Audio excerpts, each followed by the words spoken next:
எல்லா புகழும் இறைவன் ஒருவனுக்கே. மூன்றாவது கண்ணை திறந்து பாருங்கள். மூன்றாவது கண். ஆல்ரெடி நமக்கு 2 கண் இருக்குது. இந்த கண்லேயே நம்ம இது வரைக்கும் எதையும் சரியாக பார்க்கல. ஆனால் மூன்றாவது கண்ணை திறந்து பார்க்க சொல்கிறாங்க. தேர்ட் ஐ. அதை எங்கே திறக்கிறது? 2 புருவ மத்திக்கும் நடுவுலையா, இல்லை நமக்கு எங்கே பிடிச்சிருக்கோ அங்கேயா? மூன்றாவது கண்ணை என்னவா இருக்கும்? மூன்றாவது கண்ணை திறந்துட்டு என்னத்தை பார்க்கறது? ஆல்ரெடி நம்ம நிறையத்தை பார்த்து வச்சுருக்கோம், நிறைய விஷயத்த கேட்டு வச்சுருக்கோம். இப்போது இன்னொரு கண் நமக்கு எதற்கு? மூன்றாவது கண் அப்படின்னா, உங்கள் 2 கண்ணை மூடிட்டா உள்ளுக்குள்ளே உங்களால் பார்க்க முடியுதில்ல.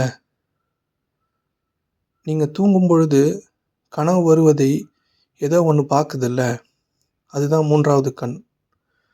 உங்களுடைய மூன்றாவது கண் அகக்கண்.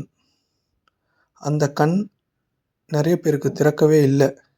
அகம்னு ஒன்று இருக்குது, நம்மளுக்குள்ள ஒரு உலகம் இருக்குது அப்படின்னே தெரியாமல் அந்த கண்ணை மூடி வச்சிருக்கிறவங்க தான் மூன்றாவது கண்ணை மூடி வைத்திருப்பவர்கள். அந்த கண்ணை திறந்தால் மட்டும் போதாது, அந்த கண்ணை எப்படி பயன்படுத்துறதுன்னு நம்ம தெரிஞ்சுக்கணும்.